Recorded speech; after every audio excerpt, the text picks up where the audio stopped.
Mateus capítulo 7, versículo 12, é o texto que vai nos orientar a como subir de nível no relacionamento. Ele diz assim, portanto, encerrando um assunto, tudo que vocês querem que os outros façam a vocês, façam também vocês a eles, porque esta é a lei e os profetas. Eu quero chamar a sua atenção para algumas palavras aqui. Primeiro, a palavra tudo. E eu quero te lembrar que tudo é tudo mesmo. Porque às vezes a gente acha que tudo é só aquilo que a gente pensa, é só aquilo que a gente quer, é só aquilo que a gente almeja, é aquela área que a gente está com dificuldade, isso é tudo para mim. Não, mas aqui tudo é tudo mesmo. Tudo o que vocês querem. Portanto, Jesus está dizendo, e isso é um trecho do Sermão do Monte, está dizendo que quando a gente quer que os outros façam alguma coisa para nós, nós devemos fazer aos outros. Esse deve ser o nosso desejo. Vocês querem, vocês têm o desejo de que os outros façam o bem para você? É lógico que nenhum de nós deseja o mal. Às vezes a gente até deseja o mal para o outro, mas muito difícil a gente desejar que o outro nos faça mal. Eu sei que você é santo. Se reparar direitinho nas suas costas aí, deve estar nascendo uma asinha. Mas eu sou pecador, irmão. E eu vou te falar. Quando você está numa calçada, acabou de chover, e vem um carro e passa naquela poça, e te molha todinho. Aí você olha aquele carro indo embora. Você olha e fala assim, ô Senhor, derrama na vida dele. Derrama bênçãos, prosperidade, alegria na família. Você faz isso. Eu não, irmão. Eu olho assim e falo, miserável. Aí o resto eu não tenho coragem mais de falar. Então é fato que mesmo sendo crente, cristão, discípulo, membro de igreja, antigo, mesmo assim, de vez em quando a gente deseja mal. Mas o mal, para nós, a gente não deseja. Para nós é o bem, para nós é o melhor. E Jesus está dizendo, então se você quer para você, você tem que fazer para o outro. Você já viu alguém num quintal, olhar assim e dizer, eu quero um pé de goiaba, porque tendo um pé de goiaba, eu vou usar a semente do pé de goiaba e vou plantar uma goiabeira para mim.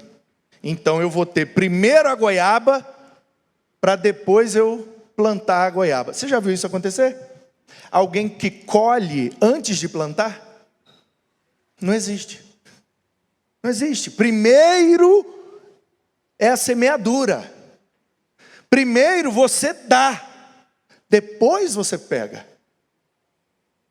Só que nas relações a gente acha que vai ser invertido. Eu quero receber primeiro, depois, se eu achar que vale a pena, eu retribuo.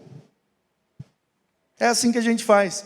Só que existe uma lei irrevogável nesse universo, que é a lei da semeadura.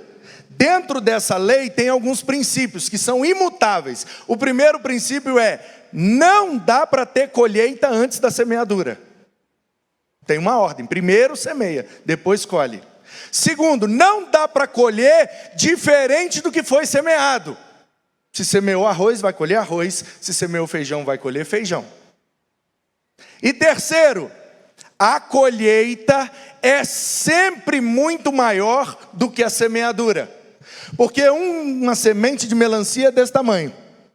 Mas eu não sei a quantidade de melancias que tem dentro daquela semente. Daí eu planto, ela brota, cresce e dá aquele monte de melancias. Eu semeei desse tamanhozinho, mas quando eu fui colher, foi desse tamanhozão. Então, nesses 3 princípios, quais são os cuidados que a gente tem que tomar? Primeiro, semear muito, porque senão eu não vou colher. Lembrando que não é toda a semeadura que gera colheita. Tem o passarinho, tem a erva daninha, tem o sol, tem a falta da chuva, tem um monte de fatores que mesmo tendo semeado com abundância, pode não ter uma colheita abundante. Tem fatores no processo. Então eu preciso semear com muita sobra, para que, apesar das dificuldades no processo, eu tenha algo a contento para colher. Então a gente deve semear com fartura, semear com abundância. Por quê? Porque não vai colher na mesma medida que semeou. Porque tem alguns processos que demoram, que são atrapalhados, que são prejudicados. Segundo, se eu só vou colher o que eu plantar, não existe a possibilidade de eu plantar arroz e colher feijão. Então eu preciso saber, primeiro, o que eu quero colher. O que eu quero? E aí Jesus está dizendo, o que você quer colher, você deve semear.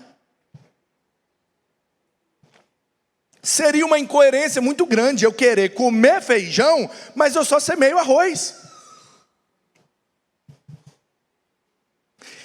Ilustração clássica. Pastor, eu tenho uma reclamação a fazer. Aqui não, porque aqui vocês são, né? Vocês são bênção demais. É sério mesmo. Nunca vi uma igreja tão boa. Meu Deus. Fácil demais. Tem hora que eu acho até que assim, meu Deus. Não é possível, meu Deus. 2 anos e meio, será que é agora que vai? Mas em outros lugares, você sabe que eu vou em muitas igrejas, eu ouço muitos pastores. Mas tem uma reclamação que é recorrente. Pastor, eu quero reclamar porque ninguém me visitou. Qual é a pergunta que esse pastor amigo meu, um pastor amigo meu, perguntou para essa irmã que estava reclamando, mas a senhora visitou quantos? Não, mas eu estava acamada. Não, antes da cama, quando a senhora estava boa, a senhora visitou quantos? Ah, eu nunca visitei ninguém. Deve ser por isso, né?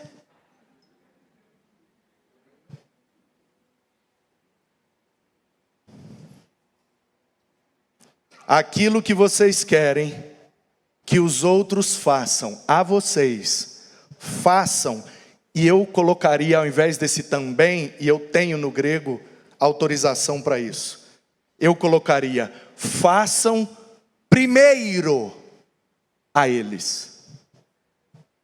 Porque se você quer colher, você precisa ter semeado antes. É um princípio inquebrável. Então, eu preciso semear com fartura, que apesar das dificuldades, eu ainda vou ter algo para colher. Eu preciso semear exatamente o que eu quero, porque eu só vou colher o que eu semear. E por último, eu preciso ter temor em relação à colheita. Por quê? Porque a semente da melancia é desse tamanho, mas a melancia é desse tamanho. Então, como diz a Escritura, quem planta vento, colhe tempestade. Vento, tempestade. A Bíblia está sugerindo, cuidado com a semeadura. Na hora que planta é pequenininho, mas na hora de colher, cuidado, porque aquele ventinho que foi plantado pode voltar em forma de uma grande tempestade. Portanto, diante da lei da semeadura, que está na lei e nos profetas, e Quero que você entenda que essa expressão que Jesus usou aqui faz parte do hebraísmo, é o jeito peculiar do hebreu falar algumas coisas. Então, toda vez que aparece na Escritura a lei e os profetas, a lei e os profetas, a lei e os profetas, é como se ele estivesse dizendo: a Escritura, a Bíblia, a palavra de Deus. Porque a Bíblia hebraica, a Tanakh, que nós aprendemos aqui na nossa escola bíblica dominical, na classe chamada Conheça Sua Bíblia. Se você perdeu, está no YouTube aí, na playlist da EBD, você procura lá, Conheça Sua Bíblia, de Gênesis a Apocalipse. A gente já viu aqui todos os livros da Bíblia. Então, a Bíblia hebraica, ela é chamada de Tanakh. Deixa eu aumentar aqui o risco para você conseguir ver melhor. Melhorou? Melhorou. Estava dando para ver já, né? Daqui a pouco nós vamos ter um telão de LED, aí vai dar para ver bastante. Já melhorou. De manhã eu falei 0. Agora já uns 2 ou 3. Melhorou. A Bíblia hebraica é isso aí, ó. Aqui é a Torá. Aqui é o Nebim. Aqui, Ketubim. A lei, os profetas e os escritos. Então, quando um hebreu / judeu está usando, vou fazer agora de vermelho para chamar a sua atenção. Quando um judeu está dizendo a lei e os profetas, ele está dizendo boa parte da escritura, querendo dizer nessa, é sinédoque ou é metonímia? Essa figura de linguagem que toma o todo pela parte, a parte pelo todo. Então falar a lei e os profetas, né? A lei, na verdade aqui, né? E os profetas, os escritos, é o que a gente chama na nossa Bíblia de livros históricos. Samuel, Reis, Crônicas, sabe? Josué, os livros que contam as histórias, que não necessariamente trazem promessas e profecias e mandamentos explícitos. As promessas, profecias e mandamentos explícitos estão mais na lei e nos profetas. Os escritos é mais para o povo conhecer a própria história. É palavra de Deus, Deus também se revela ali, mas mandamentos específicos estão aqui e promessas específicas estão aqui. Portanto, toda vez que um hebreu ou judeu fala a lei e os profetas, ele está querendo tudo, ele está dizendo tudo que Deus quer de nós. Então eu vou dizer como que eu traduziria esse versículo.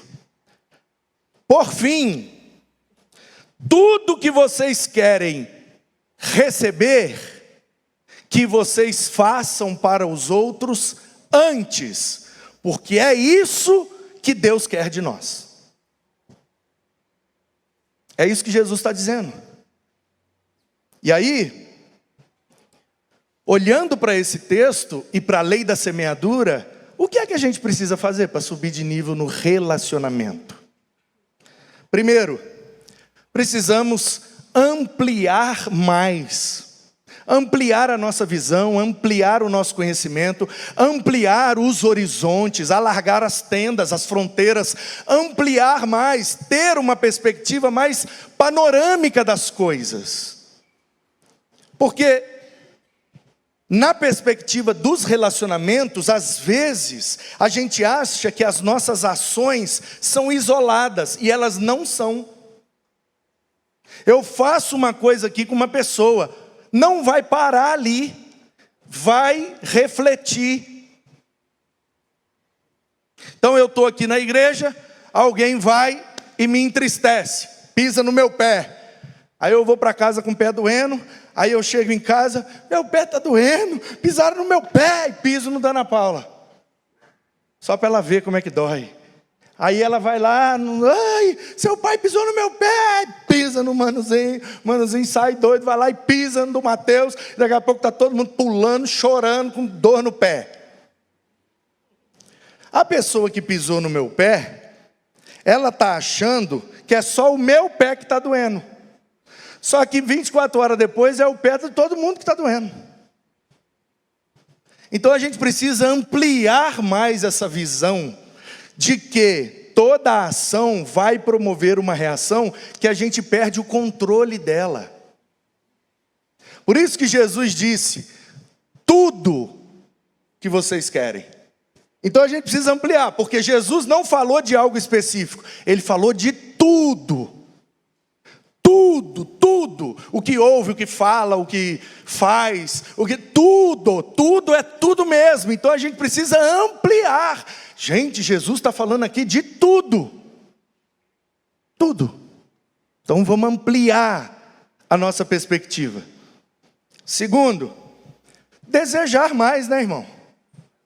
Ele disse: tudo que vocês quiserem. Tudo que você quiser, você deve fazer antes.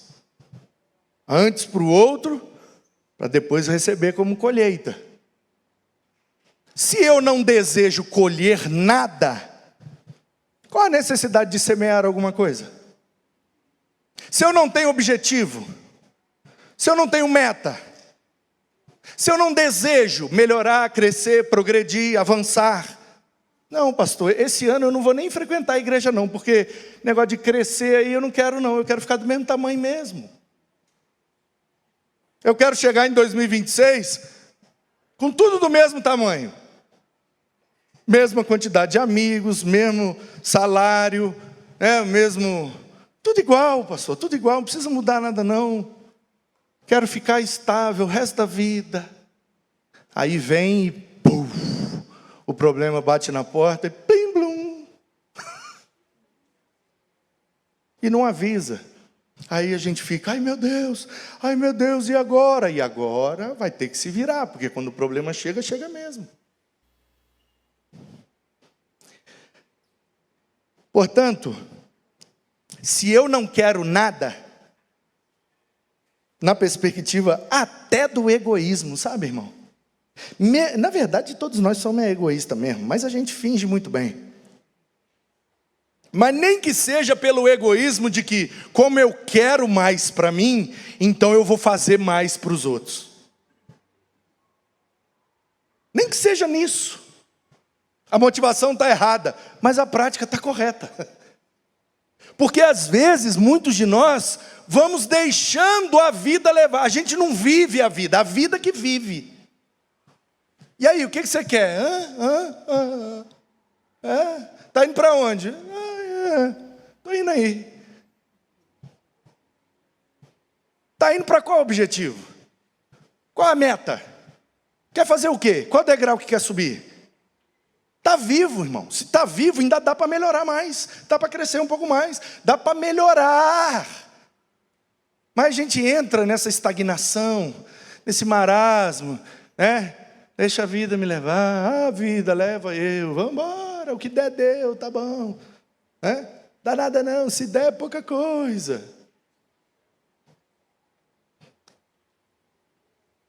A gente precisa querer mais umas coisas. Sabe? Não de forma ilusória. Eu quero uma Ferrari. Não tem condição, Ferrari não tem. Mas não é porque eu não posso ter a Ferrari que eu não posso ter o desejo de ter um carrinho melhor, mais confortável, mais espaçoso, para caber minhas pernas, para buscar cadeira. Ô gente, a gente precisa desejar mais as coisas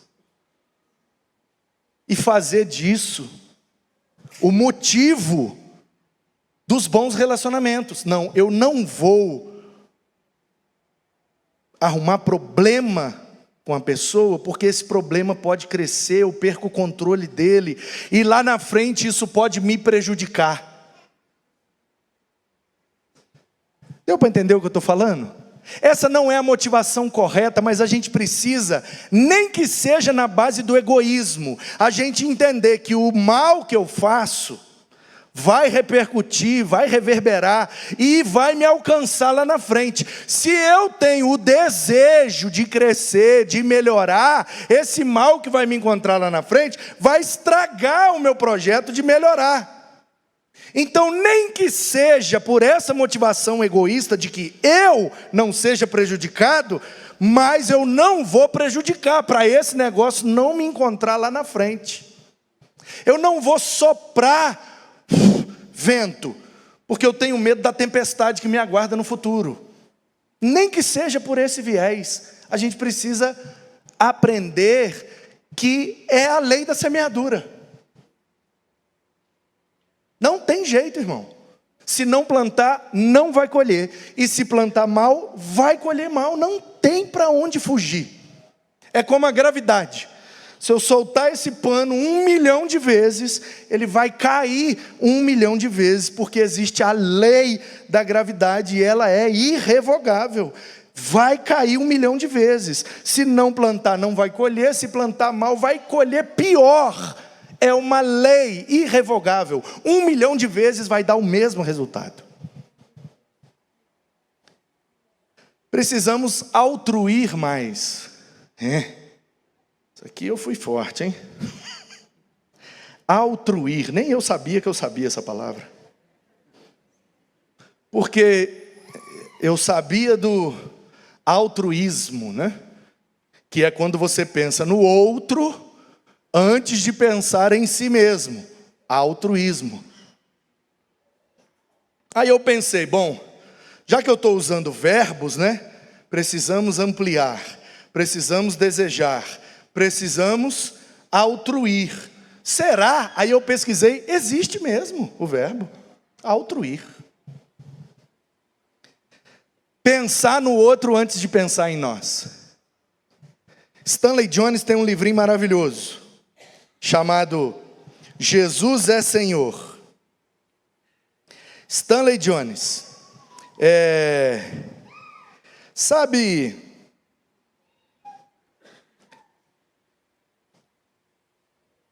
aquela poesia do... Está meio escuro, né? Eu acho que tem um mais claro aqui. Não tem não. Sabe aquela poesia do Gioia Júnior? Vocês conhecem? Alguém já falou aqui essa poesia alguma vez? Nada era dele. Já ouviram essa poesia? Inspirado nessa poesia eu fiz aquele rap, que o rap você já ouviu.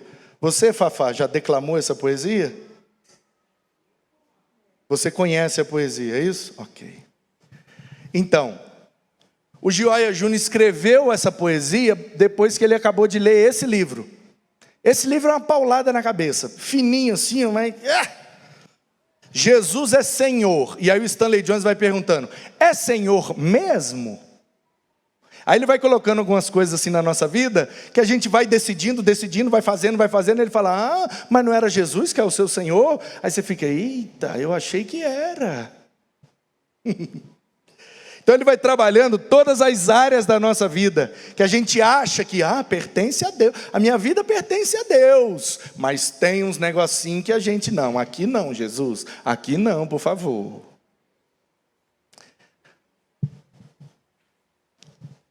Nesse livro, o Stanley Jones conta umas histórias assim que arrebenta a gente. E a história que mais me impactou é de uma mulher crente na América Latina. O seu marido, bem empregado, numa multinacional, traiu ela com uma vizinha adolescente. Recebeu a proposta de ir para o Japão, a sede daquela multinacional, e ao invés de levar a esposa e os filhos, levou a amante. E ficou lá a vida toda. Até que ele faleceu. E não tinha direito a nada. E a menina ficou lá no Japão, agora não era mais uma adolescente, latina, no Japão, sem dominar o idioma, a cultura, viveu sustentada pelo marido a vida toda, uma vida de madame, agora perdeu tudo, não tem dinheiro nem para voltar para casa. Porque ela descobriu no falecimento do marido que na verdade o que ele deixou para ela foi muitas dívidas. E ela não era casada com ele no papel, portanto, nem as dívidas ela podia herdar. De alguma forma, aquela menina conseguiu voltar para casa.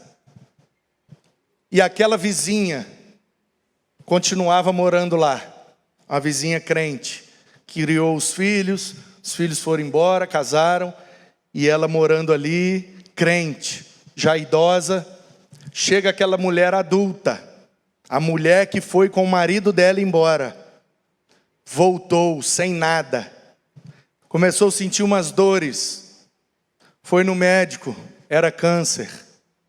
A mãe dela, que já não estava bem de saúde, faleceu, e ela ficou sozinha com câncer, sem ninguém para cuidar dela.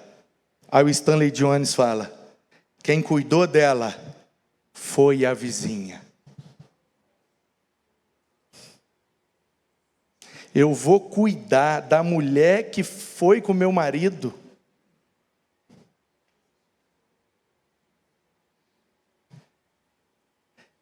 E aí ele usa aqui uma cena que eu quero usar para falar do altruísmo. Ele diz assim: num mundo... Vem aqui um menino bom aí. Vem, Benny, rápido. Corre.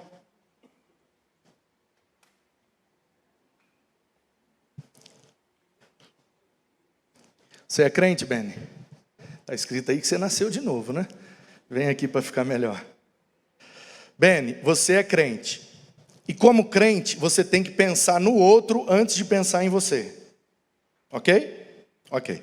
Eu também sou crente, finge. E eu tenho que pensar no outro antes de pensar em mim, certo? Estamos nós dois no ponto de ônibus. Parou o ônibus, abriu a porta. Pode ir você. Pode ir você. Pode ir você primeiro. Não, você primeiro. Pode ir você. Não, você é mais novo, pode ir. Mas você é mais velho, pode ir. Obrigado, Benny.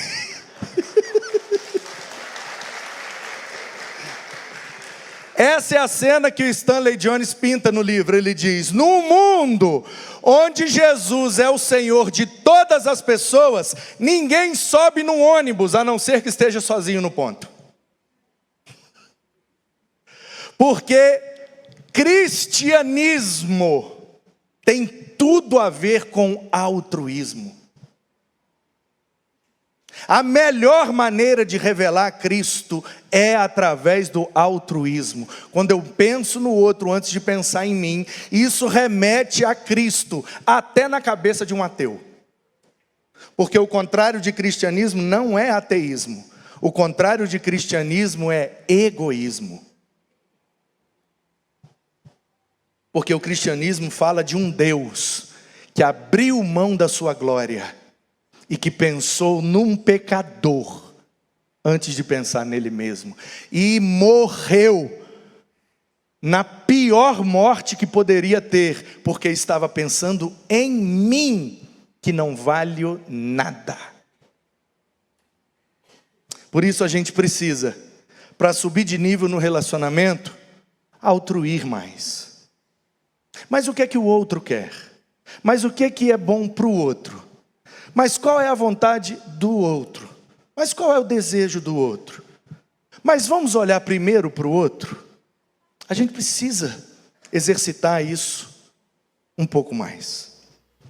E nós precisamos fazer mais, né, gente? Porque Jesus diz que o que eu quero que o outro me faça, ele usa ali o verbo fazer. Não é falar, não é intentar, não, é fazer. Fazer remete à prática.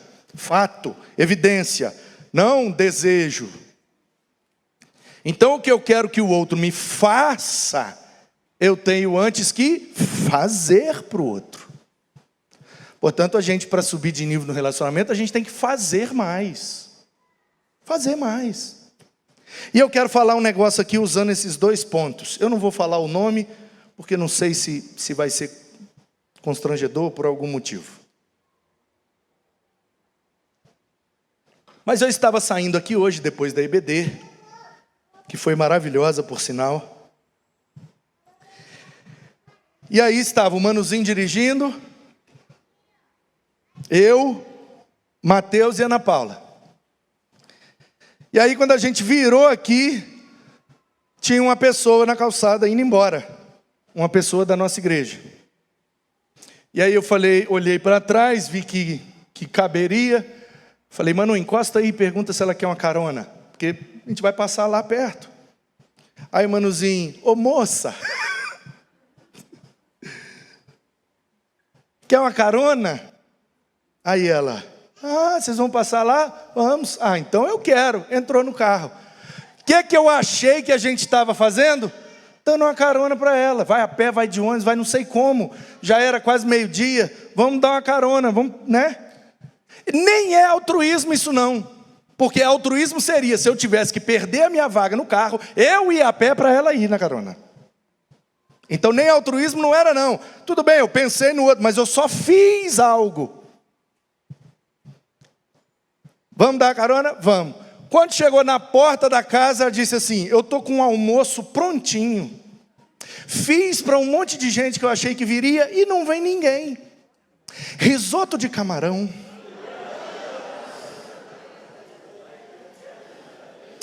Salmão grelhado. Pensa numa colheita instantânea. Miojo. Aí, dona Ana Paula, não queremos não. Aí eu já olhei com aquele olhar fulminante que só um pai sabe fazer. Você sabe, 80% do trabalho paterno é olhar para os filhos da gente com aquele olhar fulminante. Os outros 20% é só, pergunta para sua mãe, pergunta para sua mãe. Aí eu olhei para Ana Paula, os meninos, eu falei, se vocês querem ir embora, pode ficar, risoto de camarão. Já pulei e fui entrando. Ô gente, mas pensa numa bacia. Mas era comida para umas 20 pessoas, mas era muita comida, ainda um macarrão, um molho suculento que cheirou longe. Meu Deus do céu. Mas nós comemos. E ainda sobrou mais da metade. Eu falei, quer saber? Vou botar num potinho. E eu vou chegar agora em casa e vou jantar, Nalva, risoto de camarão. Nunca comi camarão 2 vezes no mesmo dia. Estou até com medo de passar mal. Ô gente, o que Jesus está dizendo aqui é o seguinte: faz pelo outro que vai voltar para você numa colheita maior. Melhor carona que eu dei na minha vida.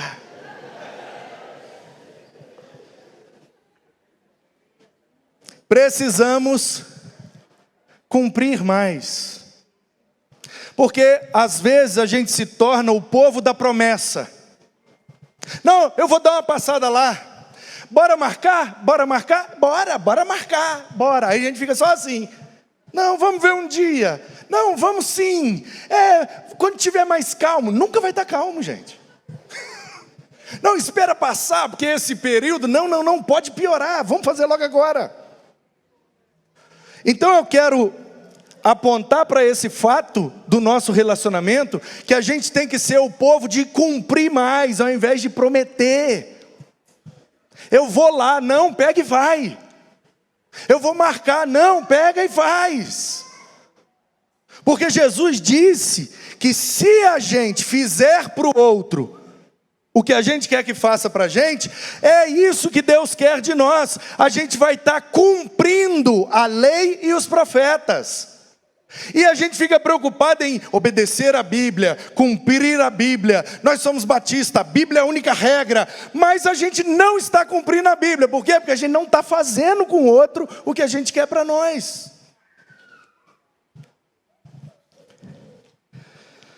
Então o que é que nós precisamos para subir de nível no relacionamento? Ampliar a visão, desejar crescer, altruir pelo bem do outro, fazer mais, falar menos e cumprir o que Deus quer de nós, que é faça para o outro primeiro e espere a colheita que será abundante.